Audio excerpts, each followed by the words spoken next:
Une affaire bien parisienne par Gaston-Charles Richard. Chapitre 1er. Aux environs de 1906, une jeune actrice aimable, gracieuse, pétulante, spirituelle comme un vrai Gavroche parisien, avait marqué d'un cachet très personnel dans la Savelli, la fameuse pièce de Max Moret, jouée par Réjane en son théâtre, un rôle en soi assez insignifiant, celui de la sous-préfète provinciale qui se parisianise trop. On chanta ses louanges sur tous les tons, on la mit en vedette, on la lança, et cette célébrité de carton et de clinquant lui valut les hommages d'un personnage assez singulier, financier richissime, beau-frère d'un homme d'État illustre envers lequel il nourrissait la plus solide inimitié, à ce point que pour lui créer des ennuis sérieux, il avait fondé un journal populaire qui ne coûtait qu'un petit sou et dont le prix d'abonnement était remboursé par une prime, assez singulière à la vérité, puisqu'elle consistait en un fusil modèle 1874, dit fusil gras, et sa baïonnette. Pour 18 ou 20 francs par an, on recevait ainsi un fusil, une baïonnette et une feuille d'opposition à l'allure incendiaire.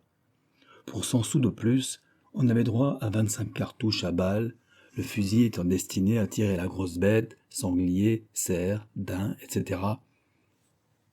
Sanglier, cerf, daim, etc. On mit bon ordre à cela, en saisissant les armes, et le financier, dégoûté de la politique, recommença à faire la fête. Ce fut alors qu'il aspira à devenir le chevalier servant de Louise, la jolie actrice. Mais il était si laid, énorme, bouffi, lipu, effroyablement chauve, avec deux gros yeux de crapaud obèse, toujours clignotants, que l'on mit de longs jours à entendre ce qu'il disait. Pourtant, et parce que ses propos galants s'accompagnaient de l'envoi de fleurs, de bonbons, d'une automobile, de fourrures, de perles et de chèques, on lui prêta une oreille plus attentive. On apprit un beau jour que l'on avait volé 3 des plus beaux colliers de la jeune femme. L'un, composé de 54 perles blanches parfaites, du plus bel orient, formées en chute, dont les plus petites étaient grosses comme des pois et dont la perle centrale, parfaitement ronde et pure, atteignait à la taille d'une noisette, valait à lui seul une petite fortune. Le financier, directeur de journal, l'avait payé un demi-million à l'un de ses débiteurs qui, lui, l'avait acheté au prix de 800 000 francs. Les 2 autres colliers, l'un de perles grises et d'émeraudes rondes percées, étaient de forme dite choker. Ils comportaient 13 perles grises, magnifiques, et 12 émeraudes d'Orient fort belles, mais percées. Enfin, le 3e, dit collier de chien, était composé de 300 perles blondes et comportait 9 barrettes de rubis et de diamants, dont l'une était faite à motif de fermoir, composée d'un gros diamant rose sans défaut, de 5 carats et demi, et de 6 rubis d'Orient, sang de pigeon, réalisant un ensemble de choix et du poids de 9 carats. L'artiste avait porté les 3 colliers, elle-même, chez son joaillier ordinaire, lequel avait son magasin rue de la Paix et ses ateliers aux environs du Palais Royal. Il s'agissait de refaire le fermoir du collier de chien sur un autre dessin, de renfiler le collier de perles grises et d'émeraudes et d'ajouter 6 perles, fournies par la cliente, au 3e joyau. En présence de la jeune femme, on confia les 6 perles et les 3 colliers à un employé en qui l'on avait toute confiance, en lui donnant mission de les porter au chef d'atelier, à qui l'on téléphona pour le prévenir d'attendre les joyaux, afin qu'il les pût enfermer dans le coffre-fort le plus sûr. On enjoignit à l'employé de prendre une voiture pour aller plus vite et de téléphoner à la maison principale dès son arrivée à l'atelier. Il partit aussitôt. Il était 6h35.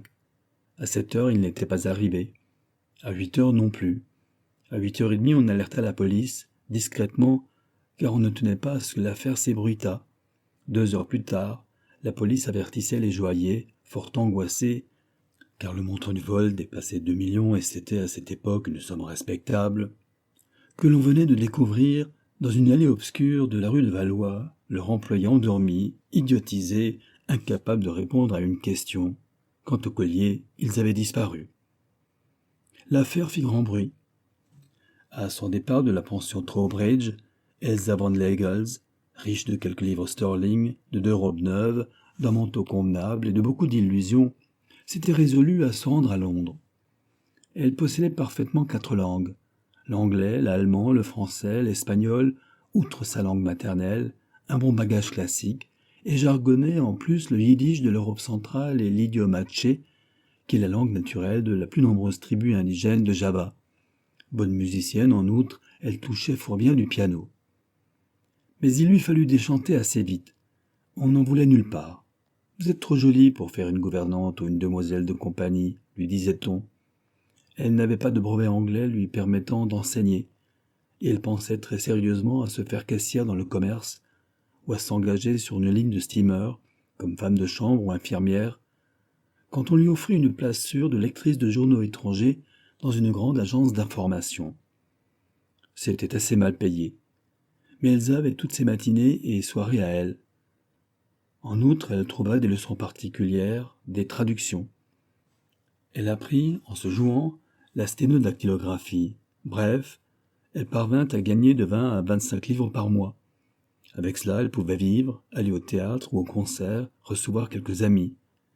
Mais elle ne se dissimulait pas qu'elle ne pourrait guère aller plus loin, sur le chemin épineux de la fortune, et qu'il lui faudrait se résigner à vivoter ainsi chichement si elle ne se faisait pas une autre situation. Ce fut grâce à sa profession que le récit du vol audacieux des 3 colliers parvint à sa connaissance. Elle lut tout ce que l'on publia à ce sujet dans les journaux, sut que les voleurs étaient 2. L'employé volé avait fait de sa pitoyable aventure le récit suivant, publié par les journaux parisiens.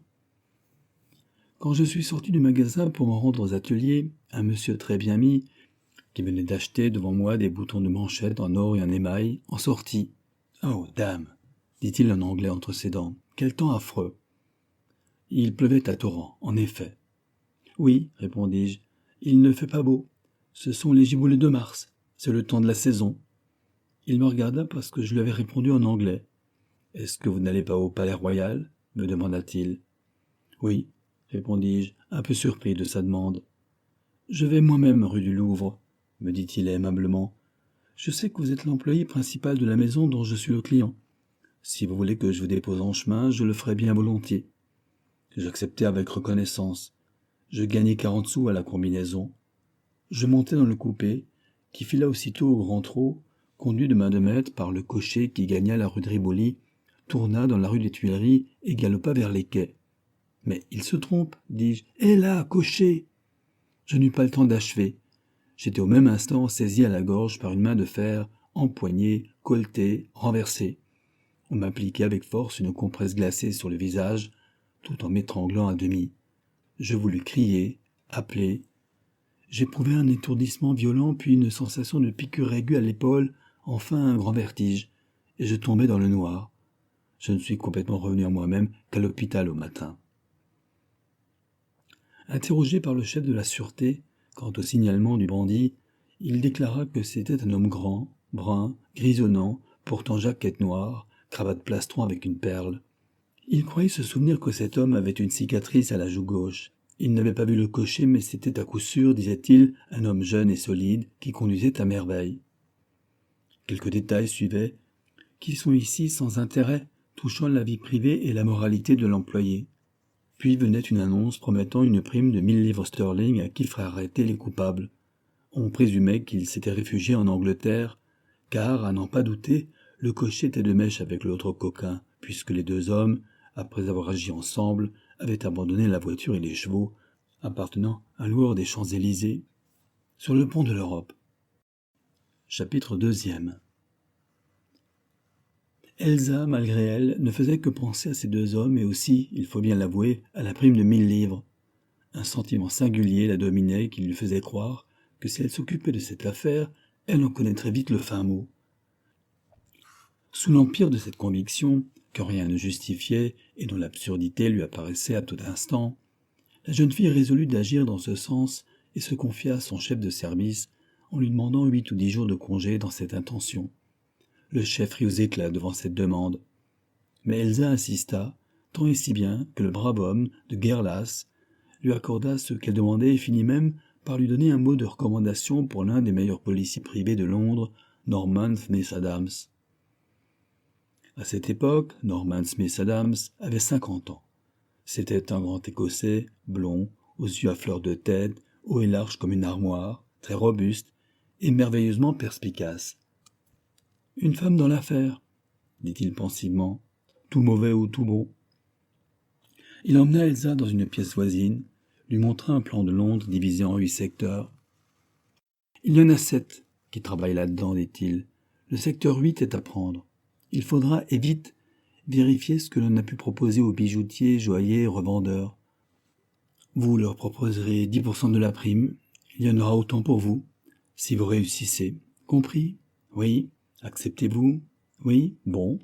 Achetez un plan de Londres. Relevez vos limites sur ce plan et en route. Et de la méthode, hein ? Commencez par parler de la commission et examinez bien la tête que feront ceux à qui vous vous adresserez. » Elsa acheta le plan, traça à la règle et au crayon bleu les limites de son secteur qui formait à peu près le demi-quart sud-est de l'énorme ville. Et elle commença méthodiquement son travail de vérification avec une constance digne d'un sort meilleur. Elle y passa la journée, s'acharna à fouiller, l'une après l'autre, toutes les boutiques, se fit rebuter, railler, mettre à la porte, parfois avec rudesse, souvent avec pitié, et rentra chez elle, à 9 heures du soir, fourbue, découragée, crottée jusqu'aux reins, les pieds meurtris, les jambes douloureuses, et fort peu disposée à recommencer un pareil métier. Assise dans son lit, la nuit, le menton presque sur les genoux, elle réfléchit et se posa cette simple question. « Si j'étais à la place de ces 2 hommes, que ferais-je » Et lentement, elle pensa. Il en est un qui est un gentleman, en apparence tout au moins. Il est élégant. Son signalement, grand, brun, grisonnant, rasé, monocle à l'œil droit, jaquette et gilet noir, cravate plastron, belle perle noire, pantalon de fantaisie, souliers vernis, chapeau de forme, très aimable, s'applique rigoureusement à 10 000 londoniens. L'autre, le cocher, conduit excellemment. C'est tout ce que l'on sait sur lui. C'est peu. Que vont faire mes 2 gaillards ? Se transformeront-ils en voyous, en hooligans, pour essayer de vendre pierres et perles ? C'est peu probable. Ont-ils des complices ici ? Sont-ce des Anglais ? Ce n'est pas prouvé. Alors ? Elle eut alors le sentiment de la tâche écrasante qu'elle assumait et fut sur le point de tout abandonner. Pourtant, le lendemain, courageusement, elle recommença ses recherches. Mais auparavant, elle prévint loyalement Norman Smith Adams qu'elle abandonnait son service et sa méthode. Elle voulait seule tenter sa chance personnelle en suivant ses propres idées. Elle avait ainsi une chance sur 1000 de réussir. Chapitre 3e. Et elle commença par dilapider ses économies en achetant plusieurs toilettes, puis un manteau de soirée chez des revendeuses. Elle dîna le soir durant quelques jours dans plusieurs bons restaurants, alla au théâtre, au music-hall, suivit des propos malséants, rabroia quelques audacieux. Ses ressources s'épuisaient. Il voyait avec dépit venir le moment où il faudrait réintégrer l'agence et recommencer son sempiternel métier de traductrice et de copiste, quand, un soir, elle distingua dans la salle à manger du Cecil 2 hommes, très élégants tous 2, en habits, dînant à une même table. L'un était jeune, élancé, svelte, d'allure très française et parisien à coup sûr. L'autre, brun, grand, rasé, portant un monocle, s'exprimait avec un accent germanique peu prononcé, mais reconnaissable. Aux 2 joues, au front, il portait ces coutures cicatricielles dont les Allemands de classe cultivée se montraient naguère si fiers, car elles prouvaient qu'ils avaient été de glorieux étudiants, familiarisés avec les risques du duel à la rapière. Français et Allemands, quels sont ces 2 hommes-là ? Pensa Elsa. Une espèce d'angoisse inconnue d'elle la faisait halter. Que vais-je penser là ? Je suis folle, se dit-elle. Elsa acheva rapidement de dîner et sortit dans le hall de l'hôtel. Les 2 hommes, à leur tour, s'installèrent non loin d'elle. Elle les observa discrètement. Ils buvaient du café, fumaient de gros cigares. La main du plus âgé pendait, sortant très blanche d'une manchette évasée, à bouton à chaînette. Le regard d'Elsa se fixa sur ce bouton. Carré, à coin arrondi, il était orné d'une fleur en émail blanc et bleu. Une secousse électrique parcourut Elsa. Une phrase d'un papier de reporter, concernant l'employé qui avait été débalisé, flamboya brusquement dans sa mémoire. « Quand je suis sorti du magasin, avait dit l'employé, un monsieur très bien mis qui venait d'acheter des boutons de manchette en or et un émail en sortait devant moi. » Une brusque émotion noua ses doigts de fer autour de la gorge de la jeune femme. Elle eut beau se répéter que ce détail était sans importance, elle ne pouvait quitter des yeux ce bouton. Elle suivit les 2 hommes. Quand ils sortirent, elle les accompagna à l'Empire. Elle les coucha sans abréveiller leur attention, c'est-à-dire qu'elle les suivit jusqu'à leur domicile, un bon hôtel des environs de Piccadilly. Le lendemain, de très bonne heure, elle revenait près de l'hôtel et se mettait à faire les 100 pas sur le trottoir opposé. Bientôt, elle vit amener par un lac d'écurie une fort jolie charrette anglaise attelée de 2 cobalt clairs, à la crinière blonde, à l'œil farouche et plein de feu. Quelques instants plus tard, le plus jeune des 2 hommes sortis de l'hôtel monta sur le siège de la légère voiture et prit les rênes en main. Les cobs aussitôt s'ébrouèrent. L'un d'eux encensa, l'autre pointa, la charrette recula, et quelques curieux s'arrêtèrent pour voir comment cela allait prendre fin, car il y avait tout près de là un magasin de faïence. Mais avec une souplesse rare, le jeune homme reprenait son attelage en main, obligeait les cobs frémissants à obéir et les enveloppant au bon moment d'un magistral coup de fouet, les lançait d'un seul élan dans le flot des voitures. « By God !» dit le cocher d'un hansom cab arrêté près du trottoir. « Le cadet s'y prend bien, et c'est ce que c'est que des canards à sabots. » Elsa, frémissante, entendit le propos. Elle ne doutait plus maintenant que le jeune cadet fût le cocher, qui avait si bien conduit à Paris l'homme au bouton de manchette en or et en émail. Elle sentit qu'elle brûlait. Mais que fallait-il faire? Elle ne pouvait pas arrêter ces hommes. Muni de ces 2 quasi-certitudes, un détective moins novice qu'Elsa eût agi plus vite qu'elle ne le fit, mais elle n'avait qu'un soupçon sur l'homme au bouton de manchette, une demi-assurance sur le cadet amateur de beaux chevaux, et pour les dénoncer, il lui manqua tout le moins un commencement de preuve. Elle reprit donc sa filature, les surveilla avec une constance merveilleuse, une patience à toute épreuve. Enfin, 2 jours avant l'expiration de son congé, elle vit le jeune et habile sportsman se diriger vers une banque. Elle le suivit. Il descendit au sous-sol, où étaient les coffres-forts, remonta 10 minutes plus tard, et à pied, se dirigea vers le Strand. Là, il entra chez un grand bijoutier. Elsa, par chance, avait ce matin-là sa meilleure robe, son plus joli chapeau. Elle entra dans la boutique, demanda à voir des bracelets. Le jeune homme, nonchalamment assis devant le comptoir recouvert de drap grenat, regardait le joaillier qui examinait avec soin, à la loupe, une espèce de bille verte. Sur le comptoir, dans un petit carton, scintillaient une douzaine de brillants. Tout en parlant avec l'employé qui lui soumettait les bracelets, Elsa avait suivi de loin la conversation des 2 hommes. Enfin, le joaillier reconduisit son client. La grosse bille verte était restée sur le comptoir. Elle se leva, s'en approcha. « Puis-je la regarder de près, sœur ?» demanda-t-elle au joaillier qui sourit en répondant. « Mais oui, certainement, miss. » Elsa prit la grosse émeraude, l'examina, puis demanda combien pouvait valoir une telle pierre. Si elle n'était pas percée, elle vaudrait telle quelle 1 millier de livres. Elle n'en vaut guère plus de la moitié, percée et givrée comme elle l'est. Mais coupée en 2, elle fera une très belle bague. Elsa sourit, remercia, s'en alla. Elle étouffait de joie. Cette fois, elle les tenait, les 2 coquins. Elle courut à l'office de Smith Adams. « Je crois, lui dit-elle, que j'ai mis la main sur les voleurs des 3 colliers. »« By Jove, fit le détective. Si vous avez fait cela, petite fille, je vous engage tout de suite, et je vous laisse la prime. Avez-vous le signalement des bijoux? Oui, je l'ai enfin reçu, avec les photos et les signes distinctifs. Faites voir, vite. Norman Smith Adams prit dans un classeur une feuille imprimée par les soins de la police parisienne. Elsa la prit fiévreusement et lut. Parmi les 12 émeraudes, il en est une à peu près pure qui ne comporte qu'une faille en oblique. Elle est d'un beau vert sombre, de teinte très égale, légèrement dorée. « C'est bien celle-là, » dit Elsa. « Venez vite, courons. » 20 minutes plus tard, l'honorable Winter Springfield apprenait, avec horreur, qu'il s'en était fallu de peu qu'il ne se fît à son insu le complice de 2 voleurs. Ce ne fut que le surlendemain que l'on put enfin mettre la main au collet des 2 coquins fort stupéfaits de se voir découverts en si peu de temps. Ils avaient déjà réussi à vendre les 6 perles indépendantes pour 600 livres à un receleur qui fut arrêté incontinent. En moins de 15 jours, l'actrice rentrait en possession de son bien. Elle fit cadeau d'une très belle bague à Elsa, mais son ami le financier rechigna fort à verser à la jeune fille les 10% de la valeur des bijoux, plus les 1000 livres de primes promises, et il fallut l'intervention d'un sollicitor qui le menaça d'un procès et d'une saisie pour l'amener à payer. Il prétendait, pour ne pas le faire, qu'Elsa n'était pas une détective professionnelle, qu'elle avait été servie par un scandaleux coup de benne, et que vraiment c'était payé trop cher une affaire de début. Quant aux 2 voleurs, ils étaient, l'un allemand et l'autre français, d'excellentes familles. L'allemand même avait fait partie du corps diplomatique et s'en targuait volontiers, sans ajouter toutefois qu'on l'avait chassé comme un laquais de l'ambassade d'Allemagne à Vienne 15 ans auparavant, à la suite d'emprunts trop souvent répétés à la caisse de propagande politique dont il avait la charge.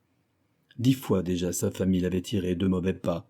Cette fois encore, elle s'interposa, et l'ancienne actrice, bonne fille, et ayant d'ailleurs retrouvé son bien, n'insista pas et retira sa plainte. Mais la justice anglaise ne badine pas. Il y avait eu sur les territoires britanniques recel et vente d'objets volés. Les 2 voleurs ayant eu le front de plaider non coupables, furent déclarés coupables par le jury et condamnés l'un et l'autre à une énorme amende et à 2 ans de hard labour. Elsa, servie par la chance, avait dans cette affaire gagné une centaine de 1000 francs et commençait de faire sa réputation parmi les détectives professionnels. Ainsi s'achève une affaire bien parisienne par Gaston Charles Richard.